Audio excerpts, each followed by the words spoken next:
3 weeks ago, the White House recommended avoiding gatherings of more than 10 people to slow the spread of coronavirus. Well, since then, many churches are now streaming and holding online worship services. But one church in Baton Rouge has continued to hold large gatherings, some with more than 1,200 people. A few states have exempted religious services from their state-wide stay-at-home orders, but Louisiana is not one of them. The leader of Life Tabernacle Church, Pastor Tony Spell, joins us now live. Thanks so much for being with us, Pastor. Thank you, Lindsay, for having us on today. We're honored to be here speaking with you.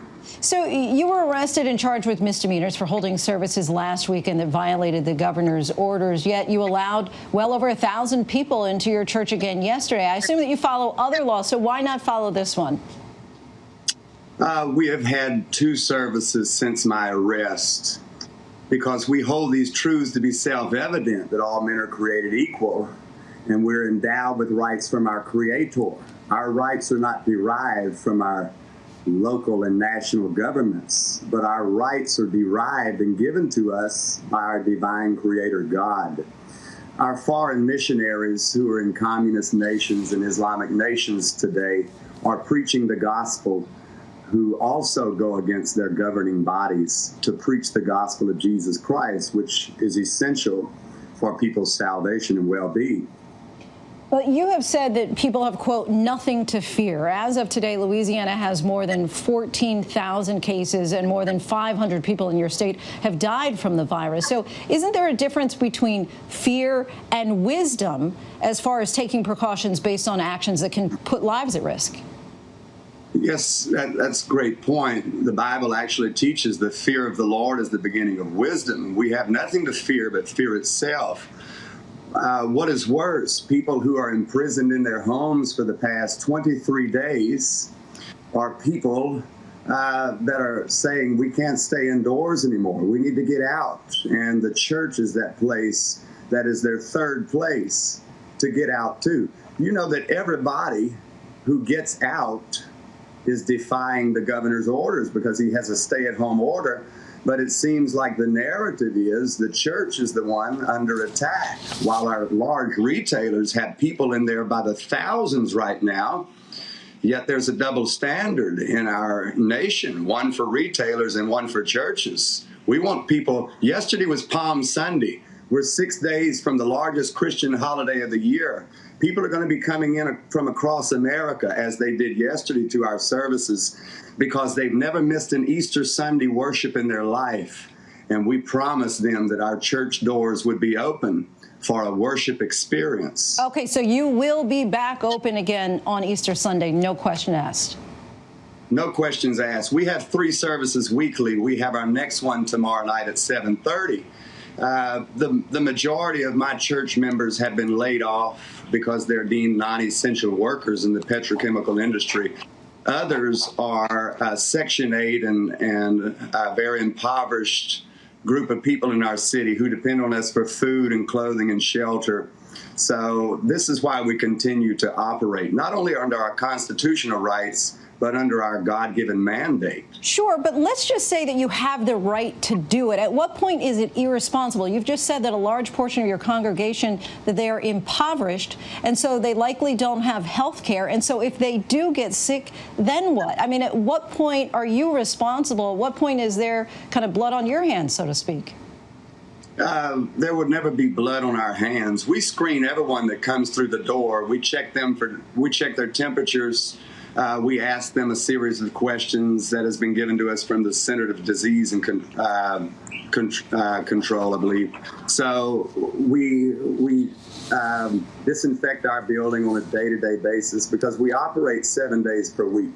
So you would have to prove that people who have only left their homes and come to our church got the sickness here. We practice better social distancing in our sanctuary than is being practiced in the hundreds of stores that remain open in our city, which are mosh pits of violent people who are irate and fighting over rolls of toilet paper right now. Well, you brought up the stores, and you've said that your church isn't posing any more of a threat than grocery stores that are open right now. But stores are, in theory, limiting how many people can come inside in order to enforce social distancing. And 1,200 people were inside your church at one time yesterday. So why is going to your church less of a risk than going to Walmart, for example? Less of a risk because this is an attack on the freedoms of Americans, and this is a persecution of the faith. This is about shutting the doors to the church. We'll see that narrative come to be true in just a short while. America's economy may never recover from this, Lindsay, but we know the church is going to continue to operate. Even if every business shutters in America, the church will go underground and continue to operate. So we're breaking no laws. No laws can be put upon worshipers and religious gatherings who have the right to assemble. Our rights to assemble are your rights of the press and freedom of speech. So the narrative is false. If this was about deaths, the 10,000 deaths, then 150,000 babies who were innocently murdered yesterday in abortion clinics across the world would be spoken up for. This isn't about deaths. This is about taking freedoms from the greatest nation in the world. Well, you're saying that you're not breaking any laws, but you were arrested, right? And I guess my question to you is, it sounds like you're taking this personally, that this is an affront to religion in particular, but yeah. A lot of churches have moved their worship services to online. So why wouldn't you do that? I mean, it seems like something you could consider to do, that you're still able to get the word out about God. Well, we have live streamed our services as well, and we have about 300,000 viewers in those services from what I gather. However, we still assemble because the Word of God commands us to in Hebrews 10:25, 2 Timothy 3:15, and Psalm 35:18, among a few verses. It's not the same, Lindsay, to sit behind a computer screen and worship as it is to go into a great congregation and feel the spirit of unity and one mind and one accord in one place. It is not the same because, yes, Pastor, go let ahead. me just interrupt really quickly, because, I mean, the Bible also said that where two or more are gathered, there am I in the midst. So I'm just curious, why is that not sufficient then? It's not sufficient because that is one verse that says together. However, in Acts 2:1, it says they were all with one mind and in one accord and in one place. That was about 500. And then in Psalm 27:4, this is our desire, to assemble into the house of God.